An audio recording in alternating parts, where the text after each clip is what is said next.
Bom dia, vamos ao capítulo 5 de Mateus. Tem algumas coisas lindíssimas aqui e assustadoras, vamos dizer assim. Porque quando Jesus começa o Sermão da Montanha, ele fala de coisas que são contraintuitivas, né? A gente olharia, por exemplo, para uma afirmação ou para o início de uma afirmação e deduziríamos que a resposta seria uma e Jesus traz outra completamente diferente. É quando Jesus vem falando sobre as bem-aventuranças. O que é bem-aventurança? Jesus está falando, feliz é tal pessoa, bem-aventurado é tal pessoa, é a mesma coisa. Então Jesus começa falando, bem-aventurado os pobres de espírito. Isso é contraintuitivo, porque quando alguém fala sobre felicidade no sentido de riqueza ou pobreza, naturalmente a gente vai condicionar a felicidade àquele que é rico. Mas aqui Jesus vem falando sobre a felicidade morar em quem é pobre de espírito. Bem-aventurados que choram. Contraintuitivo. Por quê? Porque a Bíblia vai dizer que é bem-aventurados que choram, mas se a gente for olhar do nosso ponto de vista, quem chora não está muito feliz, né? E aí isso vem se repetindo até o versículo 11, né? Ele fala que bem-aventurados são os mansos. E a gente já não pensa muito assim, né? A gente acha que feliz é a pessoa que vai pra cima, aquela pessoa que, tipo, cara, não vou ficar segurando isso daqui pra mim, vou falar o que eu tenho que falar. E isso a gente vai ver em todos esses versículos. Bem-aventurados que têm fome, a gente não pensa assim também. Bem-aventurado são os que são pacificadores. A gente não acha também que quem pacifica as coisas é muito feliz, não. A gente acha que quem é feliz é aquela pessoa que vai lá, que resolve, que puxa a briga, que fala, não, não é assim. Então, a gente percebe que dentro desse texto aqui, esses primeiros versículos, Jesus vem trazendo alguns posicionamentos contraintuitivos. Só que no versículo 12 a gente começa a entender o porquê que ele fala isso, por que trata-se de algo contraintuitivo. E a resposta para essas afirmações estranhas, vamos dizer assim, é que Jesus ele está falando sobre a felicidade real. E o que é a felicidade real? No versículo 12 ele diz, exultai e alegrai-vos, porque é grande o vosso galardão no céu. Então, fato é que quando a gente diz que feliz é aquele que sorri, aquele que dá risada, ao invés daquele que chora, a gente está falando disso pensando única e exclusivamente na nossa vida aqui. Quando a gente fala que feliz é aquele que tem sobrando e não o que tem fome, a gente está falando da nossa vida aqui. Quando a gente fala que feliz são as pessoas que vai para cima, que resolve, que briga, a gente está falando sobre a felicidade aqui. Mas Jesus vem trazendo todos esses pontos que contrapõem o nosso entendimento relacionado à felicidade, porque ele está tentando trazer para a gente uma visão de eternidade. E dentro da eternidade, o sofrimento aqui gera felicidade lá. O chorar aqui gera felicidade lá. O ter fome aqui gera felicidade lá. Então, a nossa felicidade, a nossa alegria deve estar condicionada ao que é eterno, não ao que é passageiro. E essa é a lição que Jesus tenta trazer para nós aqui nesses primeiros versículos. E aí mais para frente ele vai falar sobre o fato de nós sermos o sal da terra e a luz do mundo. Isso é muito bonito. Porque quando ele fala que você é o sal da terra e a luz do mundo, e aí ele fala bem assim, e se o sal for insípido, com o que se há de salgar? Olha que interessante isso.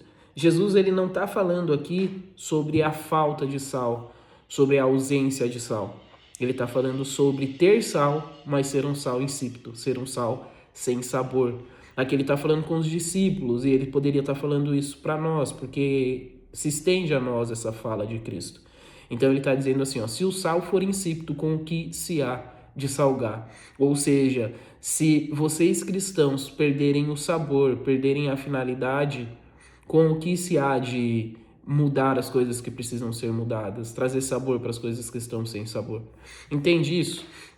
Então, o problema não é a falta de sal, o problema nem sempre vai ser a falta de cristãos. Às vezes, o problema vai estar em cristãos sem sal. Vai ter, às vezes, muito cristão, muita gente crente, mas pessoas e cristãos sem sal, sem sabor, sem finalidade na sua própria vida. O sal tem uma finalidade muito clara, que é salgar, que é trazer sabor. Assim como nós cristãos também temos uma finalidade muito clara, que é levar o nome de Cristo. Da mesma forma que quando o sal perde o sabor, ele passa a ser insípido, ele perde o sentido e ele passa a ser pisado, como Jesus vai dizer aqui no capítulo 5, o cristão, quando ele perde o sentido, quando ele deixa de fazer aquilo que ele precisa fazer, naturalmente, ele também perderá o sentido, também não terá valor algum, é o que Jesus está tentando nos dizer aqui. E aí ele vai dizer no versículo 16, assim resplandeça a vossa luz diante dos homens para que vejam as vossas boas obras e glorifiquem o vosso Pai que está no céu. Aí a gente volta um pouquinho aqui alguns capítulos, né, sobre essa questão de dar a glória a quem de fato a merece. E essa glória merece ser dada a Deus. Então, se você é um cristão e não foi insípido, se você é um sal e não foi insípido, se você ainda faz aquilo que você foi chamado para fazer, glória a Deus por isso e não a você. As obras que você faz, sendo o sal que traz sabor, não deve ser condicionada a ti. Você não é essa pessoa, você não é o sal que traz sabor por si mesmo, é pelo próprio Deus. Então essa glória deve ser direcionada a ele. E aí mais para frente, Jesus vai falar sobre o menor e o maior no reino dos céus.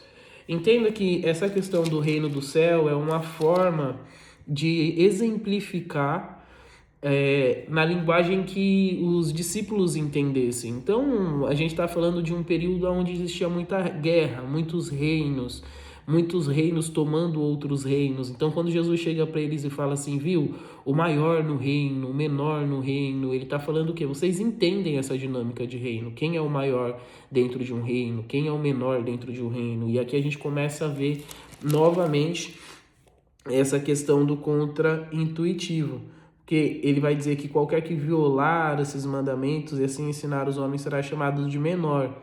Porém, aquele que cumprir e ensinar será chamado de maior. Então, Cristo ele vem trazendo para nós aqui esse conceito de maior e menor para que as pessoas entendam que dentro do reino de Deus, o maior não é aquele que passa por cima do que tiver de passar e faz o que quer fazer, não. É aquele que segue o que precisa ser seguido. E aí entra um ponto aqui que eu acho muito forte, que é o, portanto, se trouxer alguma oferta ao altar, te lembre de que teu irmão tem alguma coisa contra ti, deixa a oferta ali e vai se resolver com seu irmão. Gente, isso aqui é uma coisa muito preciosa e extremamente importante. A gente precisa resolver as nossas pendências. A gente não pode deixar as coisas passarem como se nada tivesse acontecendo ou acontecido. A gente precisa resolver as nossas pendências com o nosso irmão. Às vezes a gente está indo na igreja todos os cultos, prestando um culto a Deus, achando que ele recebe esse culto, quando na verdade essa falta de alinhamento com o nosso irmão é algo que faz com que a nossa adoração e a nossa oferta nem chegue como a gente acha que chega. Ele está falando, quando você for ofertar, deixa a oferta lá, antes de entregar a sua oferta, vai resolver a pendência que você tem. Então, Jesus ele vem trazendo esses pontos e aqui agora ele começa a trazer um pouco mais de peso para algumas questões relacionadas à forma de ser julgado. Ele diz, antes diziam não adulterará, mas eu vos digo que se vocês cobiçar no coração de vocês já cometerão adultério. Então a gente tem a falsa ilusão de que ficou muito mais leve, ficou muito mais fácil depois que Cristo veio com a graça, mas a realidade é que a forma de ser julgado foi diferente. Antigamente você ia, cometia o pecado e pagava a consequência daquilo. Hoje você comete o pecado e esse pecado é avaliado no seu coração. Ah, Danilo, mas eu não cheguei a fazer. Ok, mas isso está sendo avaliado, isso está sendo julgado pelo próprio Cristo. Tanto que ele vai dizer, se o seu olho direito te faz pecar, arranca ele e lança fora, porque é melhor entrar no reino do céu sem um olho do que ir para o inferno com os dois. Então, entenda essa dinâmica.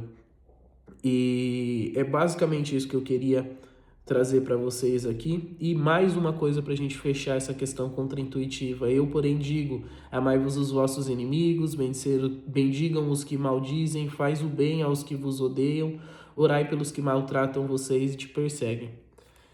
Isso é contra-intuitivo demais, demais. E eu acho que talvez seja um dos maiores desafios. Porque quando alguém fala mal da gente, a última coisa que a gente quer falar é bem dessa pessoa.